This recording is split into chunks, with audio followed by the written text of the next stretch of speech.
Ahoj, vítejte u dnešního videa a dneska si dáme další díl beautovinek, protože tady mám opět spoustu kosmetiky, kterou jsem si jednak koupila a která mi přišla v PR balíčcích. Je to zhruba množství za 2 měsíce a je toho tady opravdu hodně. A musím se vám přiznat, že na natáčení tohoto videa jsem se moc netěšila. Ne, že bych se netěšila na vás, ale vždycky ty prostřihy jsou naprosto šílený a dělám to třeba půl dne. A potom další 2 dny se to střihá. Tyhle videa většinou bývají dlouhý, takže je to fakt práce na 3 dny. Takže budu moc ráda, když tohle video podpoříte palcem nahoru, protože mi dá hrozně moc práce vždycky.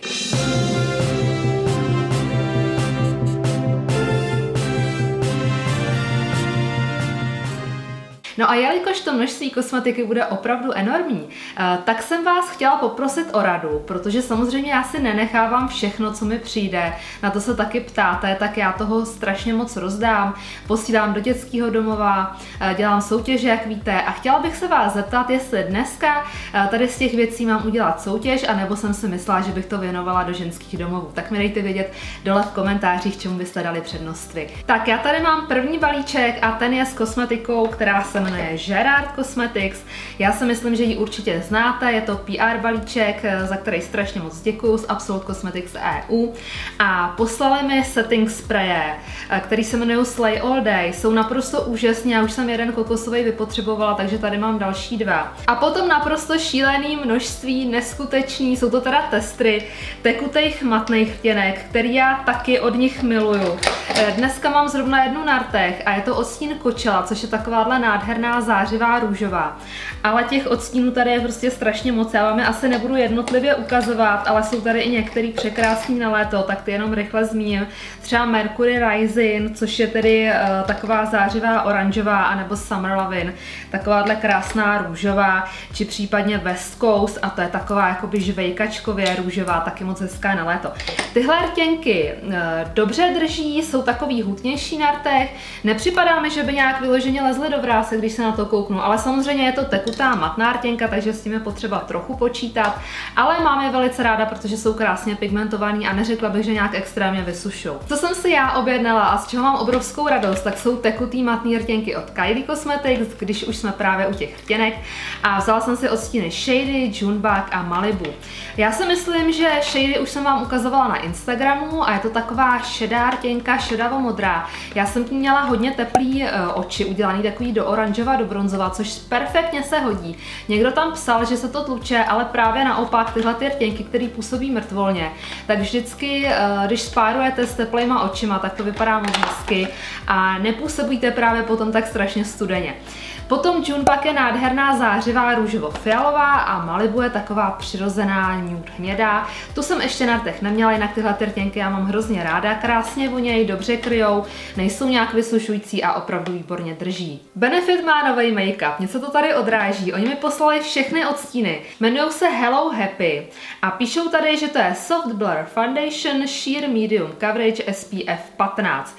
Je to tedy make-up, který je spíš jako na léto, je takovej hodně tekutej, a myslím si, že to krytí bude spíš tedy nižší, už podle toho typu make-upu, který je právě vodový, ale to je zase perfektní na léto. 15 si myslím, že je pro mě na obličeji v našich zeměpisných šířkách naprosto dostačující SPF-ko. Asi se nešlo nevšimnout, že Urban Decay má novou paletku, která se jmenuje Born to Run. Má nádherný obal, kde jsou teda takhle fotky z cest, samozřejmě to koresponduje s tím názvem té paletky. Celkově to balení se mi hodně líbí, i ty odstíny jsou nádherný. Co bych já možná ocenila, kdyby byly méně teplý, protože všechny ty přechodové barvy jsou opravdu dost teplý, bych řekla, je tady taková cihlová, teplá hnědá, spousta bronzových, ne, že bych tyhle odstíny neměla ráda, ale už jich mám strašně moc. Takže určitě bych ocenila nějaký malinko jiný a studenější, nicméně jinak ta paletka je nádherně zkombinovaná, líbí se mi ty vínový, zelený, modrý, opravdu moc krásná. A co jsem zatím zkoušela jsem se s ní nalíčit, myslím jednou, tak to bylo opravdu perfektní. Řekla bych, že má skvělou kvalitu, je nádherně pigmentovaná a výborně se mi s ní pracovalo. Taky mají nový rozjasňovač, který jsem vám možná ukazovala už na tiskovce Sephory letní, a ten se jmenuje Disco Queen. Je to takováhle zajímavá barva, která je iridescentní, fialová, třpytí se až do modra. Je to opravdu takový rozjasňovač, který asi nevyužijete na běžný denní nošení, protože to má v sobě takový jakoby modrofialový až třpytky, bych řekla. Samozřejmě už podle toho názvu Disco Queen bych to viděla spíš na nějakou večerní party. Malinko mi to připomíná 80. No a poslední věc, kterou tady mám od Urban Decay, tak je tahle řasenka, která se jmenuje Double Team Special Effect Colored Mascara. A tohle je odstín Junk Show. Je to takový fialovo-růžový odstín. Já na ty barevné řasenky teda vůbec nejsem, ale možná třeba s tím udělat spodní řasy nebude špatný. Ty barevné řasenky se v podstatě vrací každý léto. Mně se to osobně moc nelíbí. Značka Revolution má taky spoustu novinek. Já tady mám několik, konkrétně od té odnože I Heart Revolution. Mám tady fixační sprej, který je s vanilkou a s kokosem. Už jsem ho jednou zkoušela, opravdu moc hezky voní. Potom tady mám ale zajímavou věc, která vím, že některý z vás zaujala na sociálních sítích, a to se jmenuje Multiliner Nude. A to je vlastně takový pero.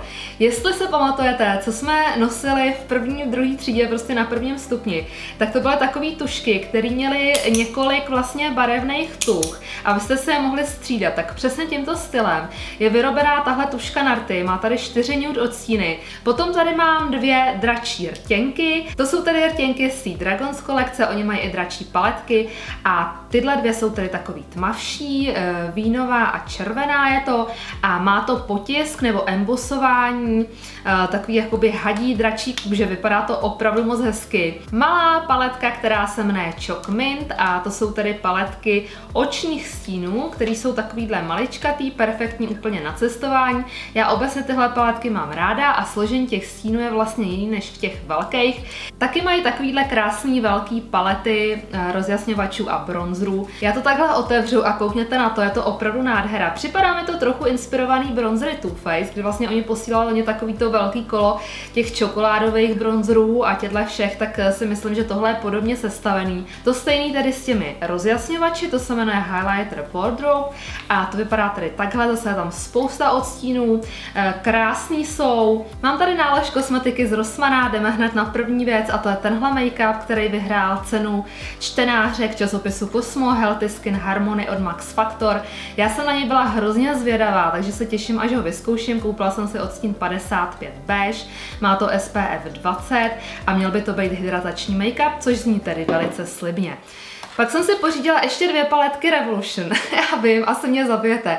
Ale já tyhle ty Iconic nový naprosto miluju. Jsou to tedy Reloaded Iconic, Iconic Vitality. Tahle paletka má překrásný odstíny, takový nafialovělý, vínový, červený, hnědý, spoustu matných, což já zbožňuju. Nemyslím si, že bych doma nenašla podobnou paletku, ale strašně se mi líbila. Potom tady mám ještě jednu, ta je taková víc jakoby do zelená, do žlutá, do oranžová, do meruňková, tak je opravdu krásná a ta se jmenuje Iconic Division. Pak jsem si tam pořídila 3 laky na nehty a to je tedy lak od Gabriele Salvete, který se jmenuje Gel Enamel a tohle je odstín 07, je to krásná korálová barva. I když já jsem se teďko právě nechala v pondělí udělat gelový nehty v mandlovém tvaru, úplně jiný, než jsem nosila dřív, strašně se mi to líbí, přijde mi, že to dělá mnohem hezčí ruku, tak ale přesto občas určitě přelakovávat budu a budu zkoušet i nový barvy. Tady mám od Essence tedy 2 The Gel Nail Polish a to tady je 09 laky, takováhle krásná šťavnatá růžová a potom ještě korálově červená 90. Chtěla bych vám ukázat tuhletu paletku, která se mi dostala do ruky a ta je od značky Lottie London. Vy jste už viděli v blogerce a drogerce, že jsem na ně koukala, byla jsem na to velice zvědavá. Zatím nemůžu říct, že mě ta kvalita nějak uchvátila z těch svočů, ale ještě jsem ji neměla na očích, připadá mi taková suší a drobivější, i když ta pigmentace nebyla úplně špatná. Mám tady od Lottie London taky houbičku, Blend and Snap. Já si myslím, že pokud by to byla aspoň částečná náhrada za Beauty Blender nebo houbičku ze Sephory, tak by to bylo skvělé. Mám tady paletku od nové značky, která se jmenuje Love a je to tedy eyeshadow palet Acy. Tuhle značku vyrábí firma Cosnova, která má taky Essence a Catrice. A co mě teda docela položilo, je kvalita těch stínů, což uvidíte na prostřihu na svočích.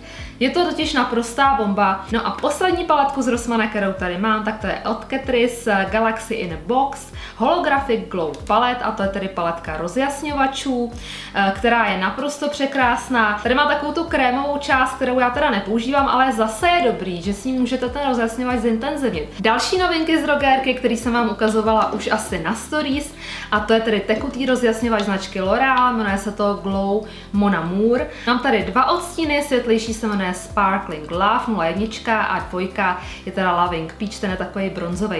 Tyhle rozjasňovače tekutý já příliš nemám v oblibě, nicméně jsou takový masnější, krémovější.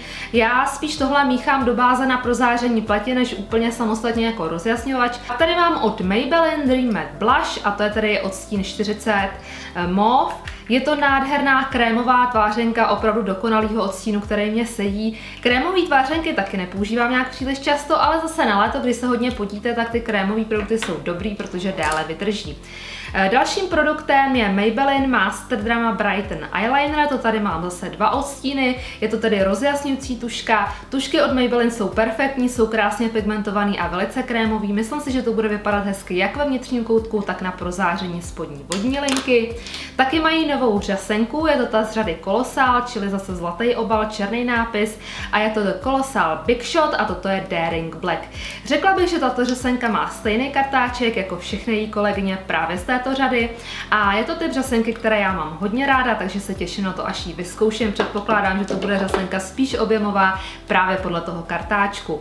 No a poslední novinkou od Maybelline tak je Vivid Hot Lacquer. To jsem vám už ukazovala v odstínu, který jsem si objednávala z eBay. Teď tady mám ještě jeden a to je 66 Too Cute, což je taková přirozená růžová. Je to opravdu nádherná barva a tyhle ty lesky jsou velice pigmentovaný, dlouho vydržej. Jsou taky trochu lepivější, ale já to mám ráda. Přišel mi roztomilej košíček od značky Benefit, takže strašně moc děkuju. Asi tady nebudu jednotlivě probírat všechny produkty, nicméně kromě některých věcí na obočí a báze, tak tam byl takovejhle hrneček a pak nějaká skincare. Co bych tady ale chtěla zmínit, tak je právě krém Total Moisture a It's Potent Eye Cream. To jsou krémy, které už já jsem v minulosti několikrát měla a jsou úplně perfektní na suchou pleť pro hydrataci. S novinkami Dermacol se opravdu roztrhl pytel. Myslím, že do toho docela šlápli a líbí se mi to. Takže mám tady takovýhle spreje, je to sklidňující voda tedy v různých příchutích, vůních. Já mám nejradši tu levandulovou. Samozřejmě je to tedy pleťová voda, kterou můžete přestříknout obličej během dne. Nově mají taky tyhle tělový spreje, který se mnou Body Love Mist a já musím říct, že se mi strašně líbí. Já jsem si hrozně moc zamilovala Ibiza Party, což je tady taková letní vůně. V létě opravdu ty výrazný parfémy já příliš nepoužívám na den vůbec. Spíš na nějakou akci, anebo právě třeba na večer. Taky mají nový vůně a příchutě, když nevím, kdo by to je, Aroma Ritual z sprchových gelů, který já naprosto zbožňuju. Mám tady meruňku a melon, potom nějaký Happy Summer a papáju a mátu, který jsem teda ještě nečuchala, takže teď to bude první dojem. To voní velice příjemně. Další novinkou jsou krémy pro mladou pleť. Píšou tady sklidňující krém právě pro mladou pleť. Mají tady tedy 3 různý a dokonce na té reklamě pro tyhle ty krémy je dcera majitelů Dermacolu. Poslední novinkou z dílny Dermacol, na kterou já jsem osobně hodně natěšená, tak jsou tělová mléka a jsou to mléka pro suchou a citlivou pokožku, takže opravdu velký nadšení. Je tady teda Karité Body Milk, potom je tady Almond Oil Body Milk a potom je tady ještě Urea. V řadě je i tělový krém a ten teda zase má 15% Karité Body Cream na extra suchou pokožku. Takže to je přesně to, co já potřebuju, velice ráda vyzkouším. Značka L'Oréal má nově suchý šampóny, já se přiznám, že nejoblíbenější suchý šampon, který já používám, tak je značky Batiste. Nicméně, tady to jsem vyzkoušela prvně včera, moc mě to nenadchlo. Poměrně obsáhlý balíček od značky Garnier. Jsou tady tyhle jejich masky, na který snad každý dělal na Instagramu reklamu. Já jsem to viděla úplně všude. Tak jsem na to zvědavá, jaký budou. Micelárky Garnier jsou skvělý, zvláště ta dvoufázová olejová, to je prostě moje stálice. Tady píšou velice citlivé oči i s kontaktními čočkami, takže to si myslím, že je krok dobrým směrem. Potom tady máme Combination to Oily, Skin, Botanical Gel a Botanical Toner, takže tohle určitě věnuju, protože samozřejmě nemám Combination to Oily Skin. Jedna je s medem a jedna je s růžovou vodou.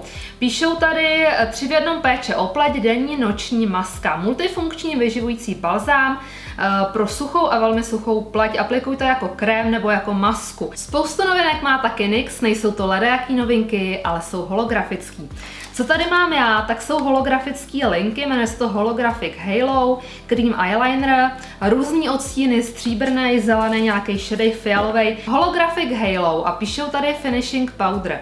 Je to tak lesklý a tolik špitek, že se neumím představit, že by to byl teda finishující pudr, spíš to působí jako rozjasňovač. Co mě ale hodně zaujalo, tak je tahle báze, která se jmenuje Honeydew Me Up.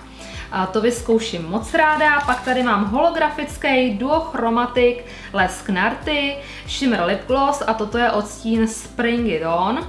Je to taková krásná zase rose gold barva. No a ještě bych vám chtěla ukázat duochromatickou rtěnku, který jsou v takových průhledných obalech. Já jsem to zkoušela a moc se mi to nelíbí. Je to takový mrtvolný na těch rtech, nesluší mi to. Spíš bych řekla, že to je pro nějaký možná efektový look nebo něco takového. Tohle je odstín So Anti. Nevím, nějak mě to nenadchlo. Co mě ale nadchlo, tak jsou nový rozjasňovače a ty se jmenují Born to Glow. Ty jsou opravdu krásný. Já tady mám odstín 01, který se jmenuje Stand Your Ground. A to je taková hodně světlá šampaň barva se zlatýma odleskama a pak tady mám ještě jeden zlatý a ten se jmenuje Chosen One, to je 02.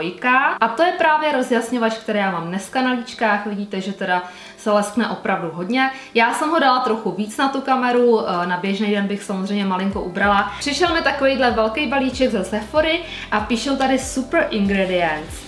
A jedna, která je to se špenátem, s černým uhlím, se zázvorem, jsou tam různé masky na obličej. Balíček z DMK, který mě tentokrát příliš nenadchnul. Ne, že bych byla prosím vás nevděčná, to vůbec, ale jsou tam produkty, které já asi tolik nevyužiju, i když na některý z nich se celkem těším a to jsou právě tyhle ty dvě masky a to je Blütenzauber a Blütentraum. Píšou tady pro každou pokožku. A pak je tady teda ještě Sundance Anti-Pollution 30 na obličej, což je tady taky fajn. A pak jsou tady nějaký produkty od Alverde, jsou tady dvě krémové paletky, jedna na rty a jedna nějaká korektorová, to já vlastně vůbec nepoužívám. Abych řekla pravdu, tak já tu dekorativku Alverde nemám moc ráda. Já vím, že to je teďko velký trend, ta biokosmetika, ale prostě té konvenční kosmetice zdaleka se to nevyrovná, nemá to tak dobrý vlastnosti. Pak je tady nějaká báze pod make-up a báze pod řasenku, Lash Boost Primer. Tohle jsem zkoušela už několikrát, je to podle mého názoru teda úplně na prd. Ovšem Pupa má velice zajímavé novinky a zase opět má krásný obaly. Limitka se jmenuje Summer in LA Holo Eyeshadow. Tyhle stíny já vám prostě musím ukázat, protože to je něco neskutečného. Tradičně Pupa tyhle monostíny má opravdu perfektní. Tyhle ty mění barvu z takový červenovínový do bronzový, je to odstín 002, je fakt nádherný, zase to uvidíte líp asi v detailním záběru a pak tady mám ještě jeden a ten je teda 001 a to je taková zlatá, zlatorůžová, tyhle stíny jsou neskutečně pigmentovaný, jsou to až takový jakoby kousky plíšku, opravdu úžasně metalický. Pak tady mám dva takový produkty, které jsou docela zvláštní, jmenuje se to Blush Me a Light Me. A je to tady rozjasňovač a tvářenka. Je to takováhle houbička, kdy vlastně namáčíte do té druhé části právě tu houbičku. Mně se to moc nelíbí a hlavně si myslím, že touhle houbičkou jednak je to dost třpitivý a i se tím podle mě setřete make-up, takže tohle mě teda vůbec nenadchlo. Stejně tak ta tvářenka, kterou jsem zkoušela a zdá se mi z té houbičky, že to ani není moc pigmentovaný a nejde to nanést, musíte hodně dřít a hodně to do toho namáčet, takže tohle za mě ne. Pak jsou v limitce tyhle ty dvě rtěnky v krásném oranžovém obalu a to se jmenuje Matte Shaping Lipstick, vypadají pěkně pigmentovaný, ale nezdají se mi úplně matný. Další, co tady mám, tak jsou Multiplay, tušky 69 a 70, tyhle ty tušky Pupa umí taky skvělý, na ty se velice těším. No a poslední produkty, který bych vám od značky Pupa chtěla ukázat, tak jsou právě laky na nehty, zase v krásných takových letních odstínech a potom spoustu těch neonových laků, které jsou v černých obalech. Dorazil mi balíček od parfumerie Douglas, takže strašně moc děkuju. Píšou tady nejjemnější způsob čištění pleti přichází přímo z přírody, vylepšená Naturals kolekce poskytuje pleti více toho, co potřebuje, aby byla hebká a vyživená. Douglas představuje věrnou značku pečující kosmetiky s 5 vybranými řadami, které pro zlepšení pleti využívají síly účinných přírodních složek. To znamená, že by to mělo mít hodně přírodních složek, což je tady teďko trendy. Já vám to asi jenom takhle všechno ukážu v rychlosti, nebudu to nějak rozebírat. Dorazil mi taky hodně štědrý balíček od drogerie Rossmann, takže hrozně moc děkuju. Takhle to vypadá uvnitř. Zase to nebudu rozebírat úplně jednotlivě. Na co bych ale chtěla poukázat, co mě zaujalo, tak jsou Isana odličovací tamponky, které jsou ze 100% bavlny, což je super. Já nepoužívám nic jiného než 100% bavlnu. Letní balíček od Avonu, takže taky moc děkuju. Tady je spousta věcí, je tady maskara, Epic Lip, Lipstick Transformer, na to bych se možná mohla podívat, co to je. Tak to je teda takováhle bílá rtěnka, kterou když si čárnu, tak to má holografický odlesky. Je vidět, že ty holografické věci jsou opravdu velkým trendem. Co je možná taky docela zajímavý, tak je tahle paletka, kde jsou fialový a hnědý odstíny. A je to teda Mark paletka, která se jmenuje Bohošik. Obrovský balíček Žaja, koukneme se společně, co je uvnitř. Takhle to tam vypadá, koukejte. Je tady kozí řada, nějaká kozí koupel do vany, scrub, peeling, gel, ultralehký anti-age krém, tady nějaký koncentrát dokonce. Jo, ale co jsem teda moc ráda, tak jsou tady právě i masky. Bioderma mi poslal letní balíček, strašně moc děkuju. Biodermu na opalování a po opalování já mám vůbec nejradši. Tohle je naprosto úžasný spray, Fotoderm 30, já jsem to měla s sebou na Maledivách a bylo to boží, celý jsem to vám vypotřebovala. Pak je tady Dry Oil, zase taky 30, ten jsem taky hodně používala. No a čím se natírám v podstatě celý léto, tak je právě tenhle ten velký krém po opalování, tohle to je půl litru. Poslední novinkou, kterou vám dneska ukážu, tak je značka Nivea a ta má tedy takovouhle novou černou řadu. Docela mě zaujaly ty obaly, připadá mi to opravdu zajímavý, protože většina výrobců volí naopak takový čistý světlej design a oni sáhli po černým, je to taková osvěžující změna, jmenuje se to Micellar Air Skin Breed, nezanechává mastný film a odličuje tedy i dlouhotrvající make-up a řasenku, je to s černým čajem pro všechny typy pleti bez parfému, je to tedy micelární voda. Velice jsem na to zvědavá, těším se, že vyzkouším. A pak mají ještě dvoufázový odličovač i voděodolného make-upu a ten je tedy na oči, to je taková menší flaštička a ještě poslali tady odličující ubrousky. Ty ubrousky já v podstatě nepoužívám, jedině když je nouze nejvyšší, tak se to sebou třeba beru do baťohu, do letadla jsem to měla. Jinak tím v podstatě odličuju jenom svoče. Já se přiznám, že nejsem velký fanda těch odličujících ubrousků, protože mi připadá, že ta pleť se s tím prostě přeci jenom dře. To už je pro dnešní novinky tedy absolutně úplně všechno. Doufám, že se vám tohle další video líbilo. Napište mi dolů, jestli vás některé novinky zaujaly. Za všechny balíčky strašně moc děkuju. Rozhodně to pro mě není samozřejmost a jsem hrozně moc ráda, že díky tomu, co dělám, můžu udělat radost dál a právě tu kosmetiku věnovat. Takže nezapomeňte dolů napsat, jestli soutěž nebo ženský domovy, nebo kam bych zase příště kosmetiku měla poslat. Mějte se krásně a vám děkuju za všechny komentáře, lajky, dislajky a budu se na vás těšit u dalšího videa. Ahoj!